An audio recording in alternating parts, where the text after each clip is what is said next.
আমি শুধু কচকচে নই, আমি বিটা ক্যারোটিন। তোমার শরীরে গিয়ে আমি ভিটামিন এ হই, আমাকে এড়িয়ে গেলে অন্ধকার আরো কঠিন লাগে। আমি অল্প হলে বন্ধু, বেশি হলে সমস্যা। স্বাদ আর স্বাস্থ্যের মাঝখানে আমি সীমারেখা। আমি হালকা কিন্তু দুর্বল না, হজম পরিষ্কার করি, পেট শান্ত রাখি, আমাকে বাদ দিলে ভারী লাগা শুরু হয়। আমি শুধু রং না, আমি ভিটামিন সি, ইমিউনিটি বাড়াই, ত্বক ভালো রাখি, আমাকে বাদ দিলে শরীর নিস্তেজ হয়। আমাকে সবাই এড়িয়ে চলে, কিন্তু আমি ফাইবার, ভিটামিন আর শক্তি, আমাকে বাদ দিলে শরীর ধীরে দুর্বল হয়। আমি চুপচাপ সবজি, কিন্তু ফাইবার আর মিনারেলে ভরা, আমাকে বাদ দিলে হজম ধীরে যায়।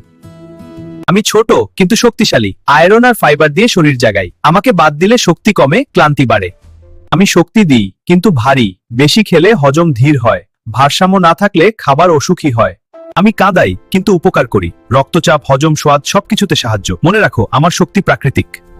আমি হজমের বন্ধু। ভিটামিন সি আর এনজাইমে ভরা, আমাকে খেলে শরীর হালকা আর স্বস্তিতে থাকে। আমি একা সবজি নই, আমি পুষ্টির দল, মিশে গেলে শরীর খুশি, হজম ঠিক থাকে।